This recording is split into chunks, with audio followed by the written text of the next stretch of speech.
Bonjour Monsieur Habis et merci d'avoir accepté cette interview. Vous êtes intervenu au Dialogue pour l'avenir. Je rappelle que vous êtes directeur du club Déméter. Vous êtes aussi chercheur associé à l'IRIS et vous êtes professeur à l'Université catholique de Lille. Aujourd'hui, entre la Chine et la France, quels sont les défis majeurs dans le développement durable dans l'agriculture? L'agriculture est au cœur des grands défis climatiques et du développement durable. Et donc, nos pays sont engagés sur des transitions, à la fois pour maintenir de la sécurité alimentaire, parce qu'il n'y a pas question de désarmer sur le côté effort productif. On a besoin de nourrir les populations.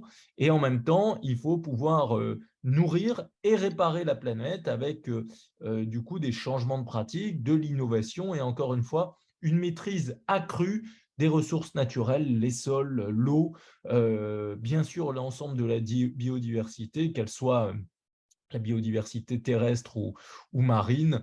J'en oublie pas non plus les fleuves, le rapport aux fleuves et à l'eau étant un sujet aussi qui, en Chine, est au cœur justement des politiques publiques agricoles. Le développement vert et la revitalisation rurale s'inscrivent dans la conférence centrale du travail économique et aussi dans le 14e plan quinquennal. Donc, comment voyez-vous le potentiel de coopération agricole entre la Chine et la France et aussi, pas uniquement entre les deux pays, puisqu'il faut également rappeler que la Chine et la France coopèrent aussi dans des pays tiers, comme dans des pays africains? Ce qui vaut pour la Chine, la France, est en fait une réalité planétaire et je vous rejoins, nous avons sans doute entre Chine, Europe et France des coopérations complémentaires à développer, notamment sur le continent africain, où les défis de la sécurité alimentaire sont immenses. Il faut aider les pays africains à produire davantage. Ils doivent aussi précisément s'inscrire dans des transitions écologiques et peut-être d'ailleurs ils ont des solutions et des pratiques qui sont plus vertueuses que les nôtres parce qu'ils sont encore dans des phases de rareté de l'eau, de rareté des sols et parfois ils auront aussi eux-mêmes des expériences à exporter vers la Chine, à exporter vers l'Europe parce qu'on sait que tout ce qui est agroécologie aujourd'hui est un sujet en fait de complémentarité par rapport à des expériences vécues.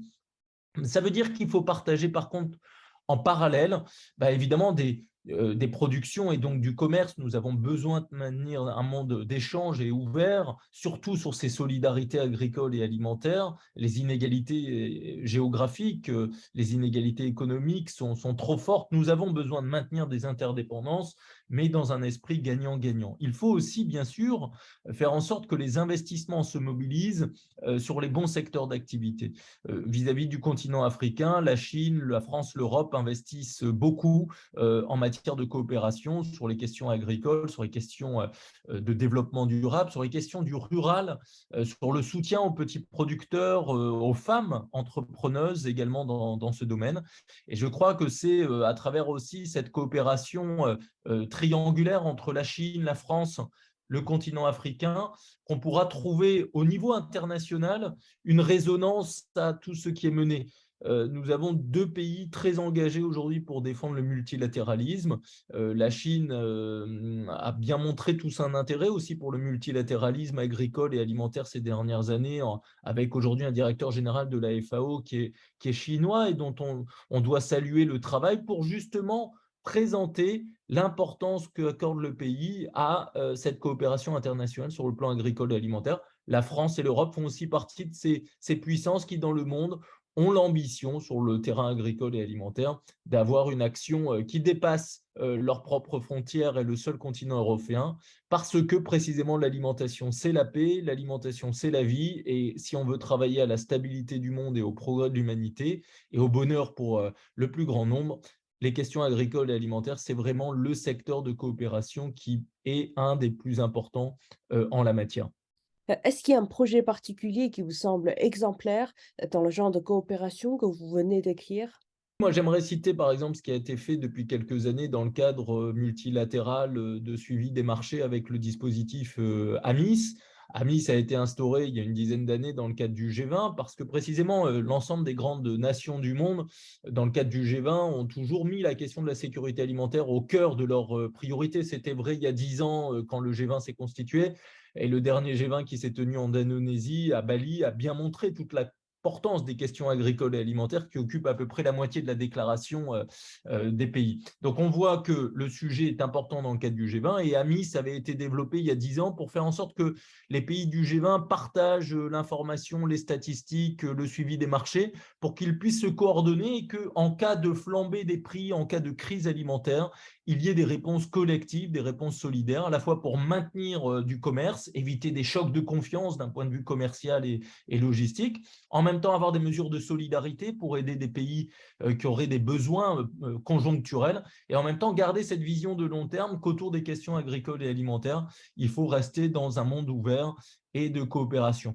Cette initiative AMIS, elle a été renforcée ces derniers mois compte tenu de cette situation qui s'est à nouveau amplifiée sur les tensions agricoles et alimentaires. Et c'est vrai que je me permets de souligner à quel point, quand la France, qui avait la présidence de l'Union européenne, au premier semestre 2022, a lancé l'initiative Farm qui était à la fois une conséquence de tout ce que le Covid a généré en insécurité alimentaire dans le monde, des chocs climatiques, la guerre en Ukraine qui a amplifié des difficultés commerciales et logistiques. La France a su trouver auprès du partenaire chinois un pays très attentif à ce discours agricole et alimentaire. Et je crois qu'il faut pouvoir saluer tout ce que font l'Europe, la Chine et la France autour de ces sujets pour défendre encore une fois la stabilité et le développement humain dans le monde. Donc quels sont, dans ce genre de coopération, les atouts de la Chine? La Chine, c'est sa puissance à la fois pour aujourd'hui rayonner sur ces questions, tant d'un point de vue scientifique et d'innovation. Je crois qu'on n'a pas suffisamment insisté ces dernières années à quel point la Chine, d'un point de vue agricole et alimentaire, avait aussi mis l'accent sur l'innovation agricole. C'est un pays qui a déposé beaucoup de brevets, qui invente, qui est précurseur aujourd'hui sur beaucoup de transitions aussi climatiques. Tous les investissements que la Chine fait en matière de durabilité ont évidemment un impact sur les écosystèmes mondiaux, que ce soit la reforestation, que ce soit le développement de l'énergie solaire pour produire en agriculture. Ce sont des initiatives qu'il faut porter. Et puis, évidemment, je prendrai un deuxième exemple, c'est tout ce que la Chine a su aussi montrer comme exemple d'une sécurité alimentaire qui, justement, doit combiner euh, une vue globale. Nous avons besoin d'être forts sur le plan semencier, nous avons besoin d'être forts sur le plan productif, il faut être bon sur la logistique, il faut pouvoir aussi amener de la nourriture dans des très grandes villes avec une logistique compliquée et puis dans des temps de plus en plus réduits parce que les consommateurs qui, hein, vous le savez, on appuie sur le smartphone, on veut être livré en nourriture qui soit pas très chère, qui soit sûre sur le plan sanitaire et avec une livraison qui se fasse rapidement. La performance de la Chine d'organiser cette sécurité alimentaire pour 1,5 milliard de personnes dans des très grandes villes, c'est aussi une source d'inspiration pour le reste du monde.